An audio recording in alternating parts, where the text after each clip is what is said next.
Hi friends, எல்லோரும் எப்படி இருக்கீங்க? நல்லா இருக்கீங்களா? நான் ஒரு பதிவு சொல்லலான்னு வந்தேன். என்னன்னு பார்க்குறீங்களா? நான் நக்கீரனில் ஒரு பேட்டி ஒன்று பார்த்துருந்தேன், ஒரு பிரதரோடது. அவருக்கு சும்மா ஒரு 50 வயசு இருக்கும், 50-60 வயசு இருக்கும். அந்த பிரதர் வந்துட்டு நம்மளோட தலைவர் விஜய் அண்ணா வந்துட்டு தற்குறி தற்குறி தற்குறின்னு ஒரு 1000 முறை சொல்கிறாரு. அவர் பாட்டுன்னு சொல்லிகிட்டே இருக்கார். ஒவ்வொரு விஷயம் சொல்கிறாரு, தற்குறி தலைவன். ஒவ்வொரு விஷயம் சொல்கிறது, தற்குறி தலைவன். அவருக்கு இவ்வளோ வயசாகுது, அவரே வந்து மரியாதையே பேசலை. ஆனால் அவர் வந்து தலைவர் விஜய் அண்ணா வந்துட்டு இப்படி பேசுகிறாரு. அது மட்டும் இல்லாமல் திமுக ஆட்சியில் வந்துட்டு ஒரு பொண்ணு வந்து சாதித்ததையும், தாவேக்கால ஒரு பொண்ணு வந்து கெட்டு போனதையும் வந்து எக்ஸாம்பிளோட நேமோட சொல்கிறாரு. ஜூலி மேடம் வந்து ரொம்ப உண்மையை எடுத்து சொன்ன மாதிரி சொன்னார்.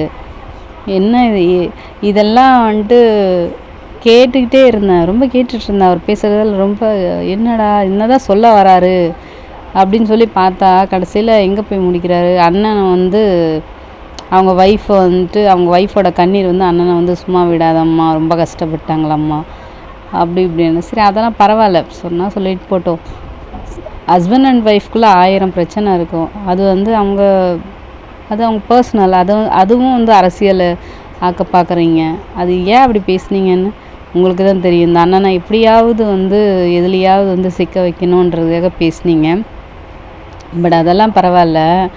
ஆனால் ஒரு பாயிண்ட் சொன்னீங்க பாருங்களேன், அதுதான் வந்து அல்டிமேட்டு.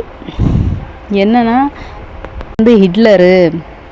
நீங்கள் வந்து இவர் வந்து திமுக அவங்கக்கிட்ட சொன்னாரம்மா, அண்ணன் மேலே 4-5 கேஸை போடுங்க, 41 பேரை கொன்னுட்டாங்க, சாட்சி தான் எவ்வளோ சாட்சி இருக்குது, 4-5 பேர் சாட்சியை தூக்கி போடுங்க அப்படின்னு சொல்லி சொன்னாரம்மா. யாருமே செய்யலையாம்மா.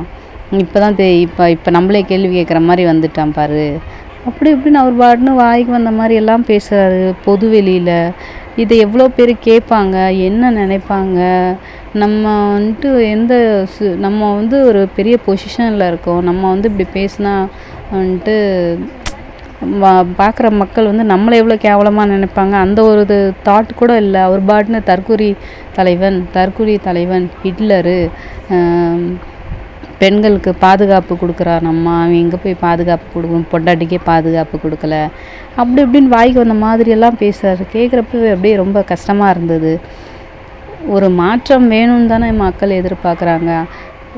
இந்த 2 கட்சியுமே தான் வந்துட்டுருக்கு. சரி, அட்லீஸ்ட் ஒரு 3வது கட்சி இருந்ததுன்னா கொஞ்சம் மாற்றம் இருக்கும். என்ன நடக்குதுன்றது இப்போ எல்லாருக்குமே வந்து அரசியல் வந்து இப்போ சின்ன பசங்கள்லேருந்து எல்லாத்துக்குமே புரிய ஆரம்பிச்சிருச்சு. எல்லாருக்குமே வந்து அது என்னன்னு பார்க்கணுன்னு ஒரு ஆர்வம் வந்துடுச்சு. இந்த சூழ்நிலையில் வந்துட்டு இப்போ வந்து எதுக்குற மாதிரி அண்ணன் மேலே வந்து பழி போடுற மாதிரி போட்டிங்கன்னா, என்ன தான் பழி போட்டாலும் என்ன தான் பண்ணாலும் அவரை ஒன்றுமே பண்ண முடியாது. அவர் எங்களில் ஒரு ஆளாக ஆயிட்டார். அந்த இது கூட இல்லை அவங்களுக்கு. அப்படி பாட்டுன்னு அவர் பாட்டுன்னு மானமரியாக பேசுகிறாரு. எல்லாம் நல்லாவா இருக்குது? தலைவராக இருந்துட்டு இந்த மாதிரியெல்லாம் பேசாதீங்க. கேட்குறவங்க நாங்கள் கேட்டுட்டு நாங்கள் வந்து அமைதியாக தான் இருப்போம், என்ன நடக்குதுன்னு பார்த்துட்டு. ஆனால் அதுக்கு பதில் ரெடி வந்து தேர்தலில் தான் கொடுப்போம். இதை பார்த்துக்க டிவிகே ஃப்ரெண்ட்ஸ், எனக்கே ரொம்ப கஷ்டமாக இருந்தது சொல்கிறதுக்கு, ஷேர் பண்ணுறதுக்கு. இருந்தாலும் என்னால் வந்து ஷேர் பண்ணாமல் இருக்க முடியல. சொல்லக்கூடாதுன்னு தான் நினச்சேன், சொல்லிட்டேன். சரி, பாய் ஃப்ரெண்ட்ஸ், அடுத்த வீடியோவில் பார்க்கலாம். நம்ம அண்ணன் அந்த கட்சிக்காரங்களுக்கு வந்து சொல்ல நினைக்கிறத வந்து கேட்கலாம். இருமாப்புடன் 200 வெல்வோம்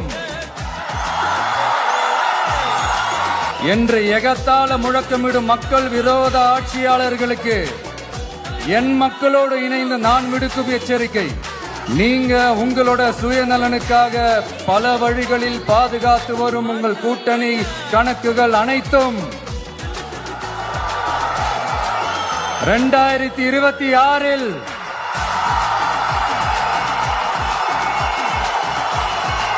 மக்களே மைனஸ் ஆக்கி விடுவார்கள்.